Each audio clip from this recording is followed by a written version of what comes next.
briser vos fers. Il veut vous recevoir lui-même. Ses bras vous sont ouverts.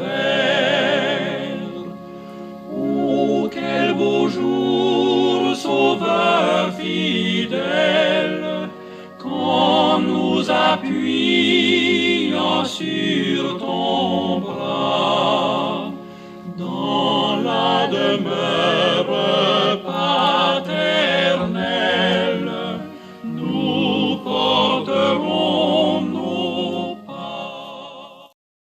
À tous les saints de Dieu qui sont au bout des ondes, que la grâce et la paix vous soient accordées par Dieu notre Père et par le Seigneur Jésus-Christ. Amen. Prions notre Dieu. Nous élevons à toi nos âmes ce matin. Et comme Moïse éleva le serpent dans le désert, il faut de même que le Fils de l'homme soit élevé, afin que quiconque croit en lui ait la vie éternelle. Éternel, nous t'invoquons, car tu nous exauces.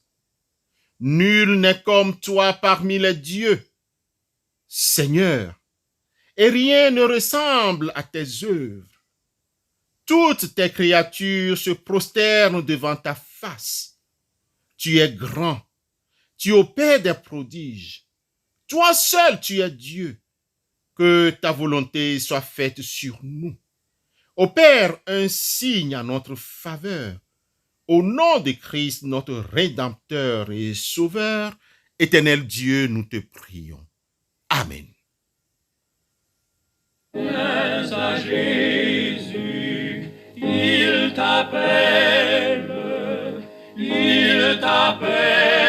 aujourd'hui. Trop longtemps tu fus rebelle, aujourd'hui viens à lui. Jésus t'aime, Jésus t'aime, Jésus t'aime aujourd'hui. Malgré ta misère extrême, aujourd'hui viens à lui. Bien-aimés, notre texte de méditation ce matin est tiré de l'Évangile de Jésus-Christ selon Matthieu, chapitre 5, versets 23 à 26. Matthieu 5, 23 à 26. Là, nous lisons: Si donc tu présentes ton offrande à l'autel et que là tu te souviennes que ton frère a quelque chose contre toi, laisse là ton offrande devant l'autel et va d'abord te réconcilier avec ton frère, puis viens présenter ton offrande. Accorde-toi promptement avec ton adversaire pendant que tu es en chemin avec lui, de peur qu'il ne te livre au juge, que le juge ne te livre à l'officier de justice et que tu ne sois mis en prison. Je te le dis en vérité, tu ne sortiras pas de là que tu n'aies payé le dernier quadrant. Amen.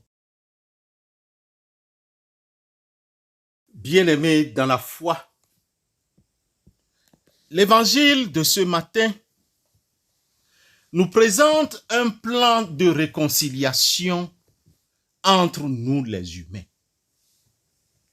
Dans une condition particulière, il nous présente la réconciliation dans le cas des offrandes et par ricochet, dans une condition générale, celle de toute adoration. Si donc tu présentes ton offrande à l'autel et que là tu te souviennes que ton frère a quelque chose contre toi, laisse là ton offrande devant l'autel et va d'abord te réconcilier avec ton frère, puis viens présenter ton offrande.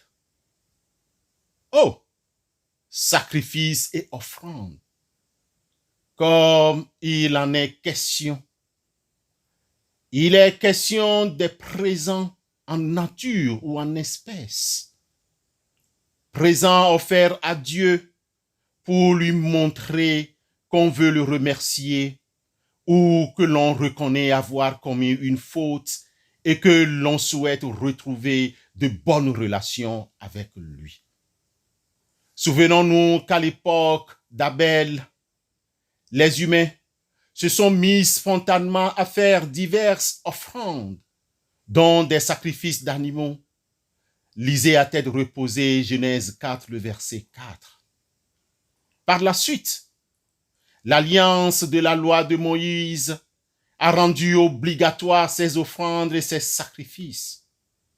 Depuis que Jésus a donné sa propre vie, qui était un sacrifice parfait, il est inutile d'offrir des sacrifices d'animaux. Cependant, les chrétiens continuent d'offrir des sacrifices à Dieu, mais au sens figuré. Ils accomplissent des activités qui plaisent à Dieu. Elles sont appelées des offrandes ou des sacrifices spirituels. C'est pourquoi Hébreux chapitre 13, les versets 15 et 16 nous rappellent que par lui, offrons sans cesse à Dieu un sacrifice de louange, c'est-à-dire le fruit des lèvres qui confessent son nom. Et n'oublions pas la bienfaisance et la libéralité, car c'est à de tels sacrifices que Dieu prend plaisir. 1 Jean, chapitre 4, le verset 10, renchérit en ces termes. L'amour, à ce propos, n'est pas que nous avons aimé Dieu, mais que lui nous a aimés et a envoyé son Fils comme sacrifice de réconciliation pour nos péchés. Ce matin, bien-aimés dans la foi, Matthieu nous donne une précision pour que nos offrandes soient complètes et acceptées par Dieu. Se réconcilier avec son frère ou sa sœur avant toute dévotion. Dans nos relations avec les autres, il y a des attitudes à ne jamais négliger. Nous sommes des êtres sociaux et donc relationnels. Notre Seigneur Jésus en parle dans ce texte et il nous prévient au sujet de l'essentiel. Plusieurs personnes se précipitent d'aller prier dans des lieux de culte tout en laissant persister des conflits autour d'elles. Le culte devient dans de telles conditions tout à fait formaliste, c'est-à-dire de cette manière que l'on pratique la religion. Ne soyons pas religieux. Quittons la religion pour adorer Dieu révélé en Christ Jésus, qui nous enseigne encore ce matin. Or, Jésus n'est pas venu pour instaurer ou pour nous enseigner une religion quelconque. Il nous appelle à une communion avec sa personne et à une communion fraternelle. Voilà pourquoi, dans ce discours sur la montagne, il nous exhorte à régler tous nos problèmes avec les frères, avec les autres, avant de nous présenter devant lui. Ceci est très important si nous voulons être sincères. Au lieu de courir vers les lieux de culte, arrêtons-nous un instant. Et si nous nous souvenons que nous sommes en conflit avec notre frère ou notre sœur, ou envers un membre de notre famille, retournons arranger ce conflit. C'est à cette condition que notre culte ou notre offrande sera sincère et pure devant Dieu. Va te réconcilier avec ton frère ou ta sœur, puis viens présenter ton offrande. Amen.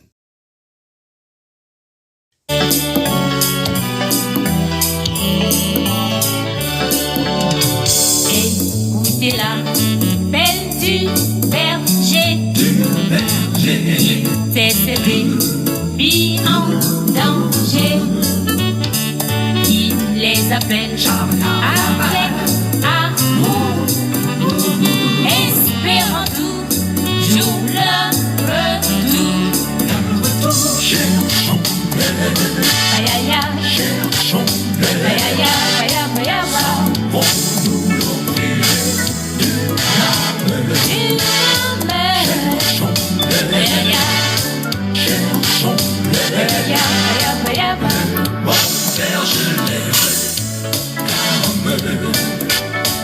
Mourant de froid, de soif, de faim, les brebis appellent en vain. Jésus nous veut les sauver, qui va l'aider à les trouver. Cherchons-les,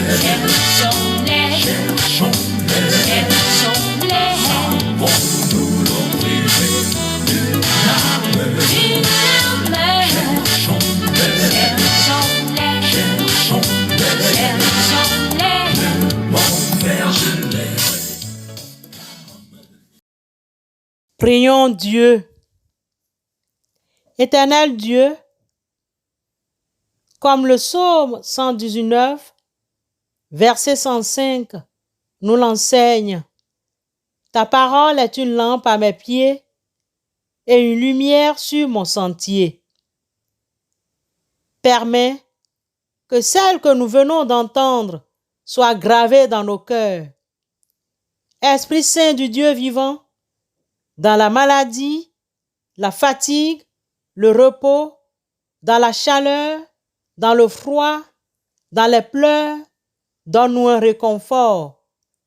Plusieurs de nos frères et sœurs sont malades, couchés dans les hôpitaux, dans les maisons, à travers le monde entier. Donne la guérison, car tu es le Dieu de guérison, comme promis dans le livre d'Exode, au chapitre 15.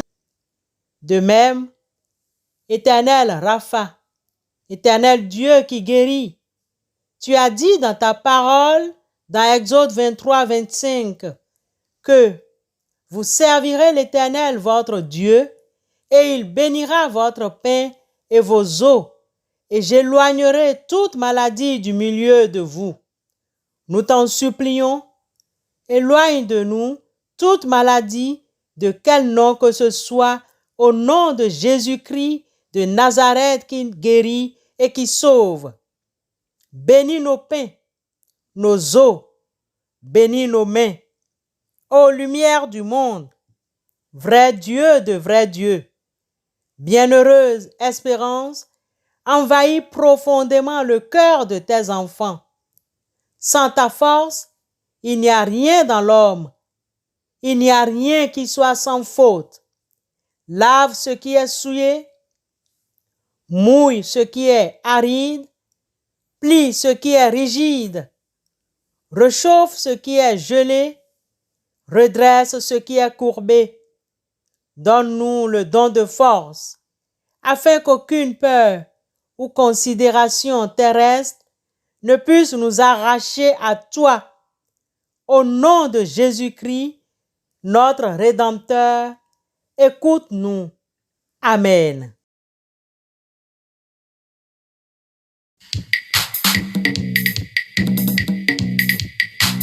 Yesu Kristo nye akal banigilbele minye minonki tomo mikona bangogi nyule anengilo ilo anengilo yoni ekena anengilo ilo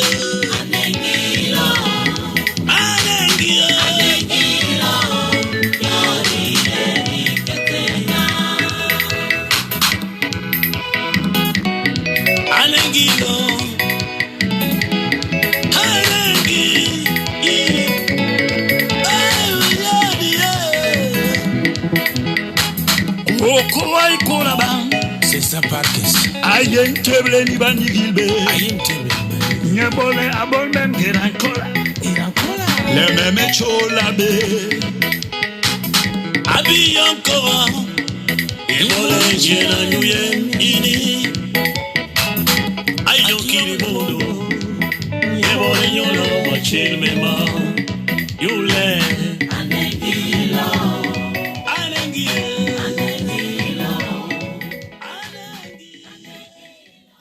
Bien-aimés dans la foi, recevons la bénédiction de Dieu, bénédiction tirée du psaume 90, le verset 17. Que la grâce de l'Éternel, notre Dieu, soit sur nous. Affermis l'ouvrage de nos mains. Oui, affermis l'ouvrage de nos mains.